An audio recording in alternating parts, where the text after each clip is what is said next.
மாண்பு உறுப்பினர் ரகுபதி வாங்க. மாண்புமிகு பேரவைத் தலைவர் அவர்களே, தயவு செஞ்சு எங்களுக்கு எப்படி பேசணும்னு அவங்க சொல்லி தர வேண்டாம். தேவையற்ற சர்ச்சையில தவறுங்க. நீங்க பாருங்க, அடுத்த உறுப்பினர் நான் பேச அழைச்சிருவேன். மொத்தமாக இந்த வரவு செலவு திட்டத்தை பொறுத்த வரைக்கும் அதுல வந்துருவோம் என்ன நிறை குறை என்பதை பற்றி. இப்ப இந்த வரவு செலவு திட்டத்தில் 2026-27 இருந்த 3,93,272 கோடி ரூபாயிலிருந்து திருத்த வரவு செலவு திட்ட மதிப்பீடுகள் 2026-27 4,05,802 கோடியாக உயர்த்தப்பட்டிருக்கிறது. அதாவது 12,730 கோடி ரூபாய் இப்ப நீங்க உயர்த்தி இருக்கீங்க. நாங்க போட்ட வரவு செலவு திட்டத்துக்கும் இப்போது இருக்கக்கூடிய வரவு செலவு திட்டத்துக்கும் 12,730 கோடி ரூபாய் உயர்த்தி இருக்கு. ஆனா இந்த உயர்த்துறதோட இல்லாம MGNRGSல வர வேண்டிய தொகை 3,451 கிளைம் பண்ணிட்டு இருக்கோம். மெட்ரோ ரயில் செகண்ட் ஃபேஸ் அதையும் நீங்க கேட்டுட்டீங்க. அது 9,523 கோடி ரூபாய் லோன் வாங்கி கட்டிட்டு இருக்கோம். அந்த பணத்தையும் மத்திய அரசுல கேட்டிருக்கீங்க. அது ஒரு 12,974 கோடி. அப்ப ரெண்டையும் சேர்த்தோம்னா கிட்டத்தட்ட 26,000 கோடி எங்களுடைய பட்ஜெட்டை விட இப்பொழுது நீங்கள் கூடுதலாக செலவுக்கு போட்டிருக்கிறீர்கள். ஆனா சொல்றது நாங்க செலவு குறைச்சலா பண்றோம், நாங்க செலவை குறைத்திருக்கின்றோம். ஆனா இங்க 26,000 கோடி ரூபாய் உங்கள் பட்ஜெட் மூலமாக கூடுதலாக செலவு செய்யப்பட்டிருக்கிறது என்பதை இந்த கவனத்துக்கு கொண்டு வர கடமைப்பட்டிருக்கேன். 200 யூனிட் மின்சாரம் இதெல்லாம் சொன்னா நீங்க கோவிச்சுக்கிட்டு யாருக்கு கிடைக்கல. 3 லட்சம் பேர் மனு கொடுத்திருக்கிறதாக செய்தி வந்திருக்கு. பலர் இன்றைக்கு காத்துக்கிட்டு இருக்காங்க, யாருக்கும் கிடைக்கல. இன்னைக்கு மகளிர் உரிமை தொகை அதுவும் கிடைக்கல. ஆனால் எங்கே இருக்கிறார் எங்களுடைய தலைவர் என்று கேட்டவர்களுக்கு சொல்லுகிறோம், மகளிர் உரிமை தொகை வாங்குகிற ஒவ்வொருவருடைய உள்ளத்திலும் இருக்கிறார். புதுமை பெண் திட்டம், தமிழ் புதல்வன் திட்டம் இவற்றிலே பயனடைந்திருக்கின்ற பயனாளிகளுடைய உள்ளத்திலே இருக்கின்றார். அதை போல இன்றைக்கு பேருந்திலே அரசு நகர பேருந்திலே பயணம் செய்பவர்களுடைய விடியல் பயணத்திலே அவர் இருக்கின்றார். விடியலை நீங்கள் எடுத்து விட்டீர்கள், பரவாயில்லை. தமிழ்நாட்டுக்கு விடியல் எங்களால் மீண்டும் கிடைக்கும். எனவே அந்த விடியல் பயணத்திலே அவர் இருக்கின்றார். இப்படி ஒவ்வொரு காலை உணவு திட்டத்திலே இருக்கின்றார். இப்படி அடுக்கிட்டே போலாம். அதனால எல்லா வகையிலேயும் தமிழ்நாட்டு மக்களுடைய இதயங்களிலே அவர் இருக்க செய்திருக்கின்றோம். ஆனா ஓட்டு போற அந்த நேரத்தில் மட்டும்தான் சின்ன குழந்தைங்க அங்க போய் குறுக்கால புகுந்து அவங்களுக்கு எந்த திட்டமும் தெரியல. ஆனால் நிச்சயமாக நீங்க இப்ப சொல்லிருக்கீங்க பாருங்க, அண்ணன் சீர் அது கொடுக்க முடியாது 832 கோடி ரூபாயில. ஏன்னா 2022-23 மட்டும் நாங்க மூவாலூர் ராமாமிர்தம் அம்மையார், அதை போல முத்துலட்சுமி ரெட்டி அம்மையார் திருமண உதவி திட்டம், இந்த திட்டங்கள்ல கொடுத்த பெண்களுடைய எண்ணிக்கை மட்டும் 1 லட்சம். அப்ப எல்லா பெண்களும் என்று எடுத்துக்கொண்டா நிச்சயமா 2 லட்சம் 3 லட்சம் பேர் வருவாங்க. நீ தங்க 1,05,000 ரூபாய், உங்க அதிர்ஷ்டம் 1 லட்சத்துக்கு வரட்டும், புடவை 10,000க்கு வரட்டும். 1,10,000 1 லட்சமா ஆக்கினா கூட 2,000 கோடி ரூபாய்க்கு குறையாமல் தாலிக்கு இன்றைக்கு நீங்கள் மாமன் சீர் தருவீர்கள், அண்ணன் சீர் தருகிறீர்களே, அதற்கு வேண்டும். ஆனால் அதற்கு ஒதுக்கி இருப்பது 832 கோடி ரூபாய் மட்டும்தான் நிதியமைச்சர் அவர்களே. அதே போல ஒவ்வொரு சைக்கிள் சொல்றீங்க, அது நாங்க 3,900 ரூபாயில சைக்கிள் கொடுத்தோம். இப்ப சூப்பர் சைக்கிள் கொடுக்க போறீங்க 8,000 ரூபான்னு சொல்றாங்க. அந்த 8,000 ரூபாய் சைக்கிளை கொடுத்தீங்கன்னா அதுக்கு நான் வர்ற பணம் கணக்கு பார்த்துக்கங்க. எதுவுமே நீங்கள் போட்டிருப்பதெல்லாம் அரைகுறையாகத்தான் இருக்கிறது. முழுமை அடைகின்ற தொகை அதில் கொடுக்கப்படவில்லை. எனவே இந்த பட்ஜெட்ல நீங்க மாண்பு நிதியமைச்சர் சொல்றேன்.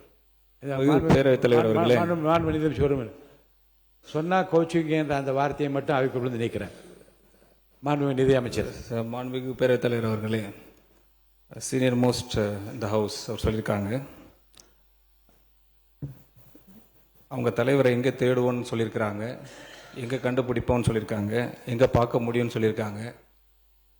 மகள் உரிமை தொகையை பற்றி நீங்கள் கேட்டிங்கன்னா தலைவர் நேம் தான் வரும்னு சொல்லியிருக்கீங்க. ஏன் இன்னும் அடிஷ்னலாக ஒன்று நீங்கள் மிஸ் பண்ணிட்டீங்க. தமிழ்நாட்டில் இருக்கிற ஒவ்வொரு தலைமையிலையும் 1,28,000 கடன் விட்டது போனது நீங்கள் தான். அங்கே தான் அவர் தேடணும்னு நினைக்கிறேன் நான். ஒரு ஹெட் கவுண்ட் மேலேயும் 1,28,000 கடன் இருக்கு சார். சார் இது நான் சொல்லல சார். சார் முதல் பொறுமையா இருங்க, ரிலாக்ஸா இருங்க, ரிலாக்ஸ், கூலா இருங்க, கூல் கொஞ்சம் கூலா இருங்க. நான் சொல்றேன் சார். இது சார் அவங்க சொன்னாங்க தான் நான் சொல்றேன். 1,28,000 ரூபாய் கடன் ஒவ்வொரு ஹெட் கவுண்ட் மேலேயும் இருக்க காரணம் ஹிஸ்டரி படிச்சது ப்ரீவியஸ் டிஎம்கே கவர்மெண்ட் மட்டும்தான். அவங்க பினான்சியல் லாஸ் பண்ணது தான், அட்மினிஸ்ட்ரேட்டிவ் கொலாப்ஸ் தான்.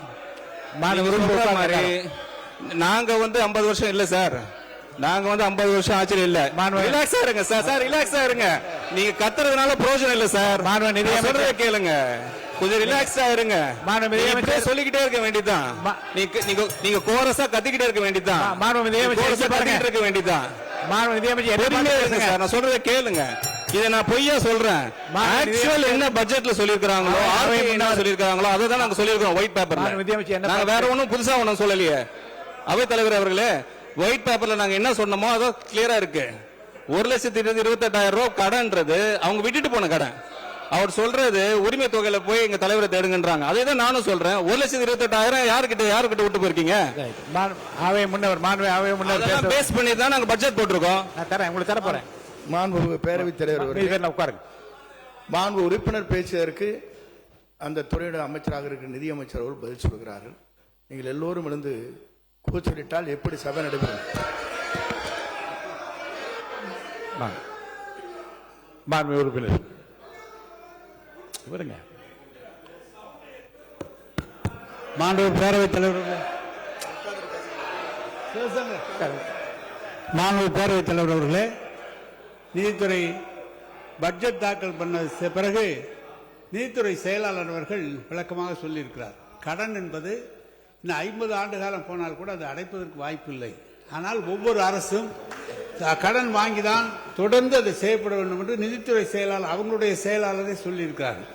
நாங்கள் 1,28,000 ஒரு தனிநபர் கடன் என்று சொன்னால் நீங்கள் 60 நாட்களுள்ளாக 20,000 கோடி கடன் வந்திருக்கிறது.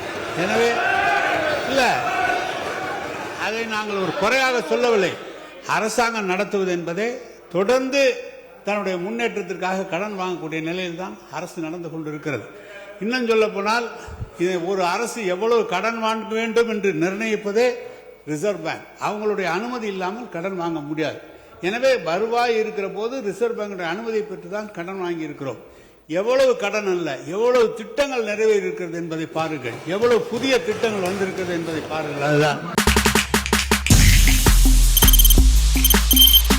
தவிர்க்க முடியாத தம்ப்நெயில்ஸ், கலக்கலான கண்டென்ட்ஸ், சினிமாவும் சீரியஸ் பிரச்சனைகளும், பல வருடங்கள் இடைவெளிக்கு பிறகு இந்த படத்துல ஒரு கலகலப்பும் கைகலப்பும்,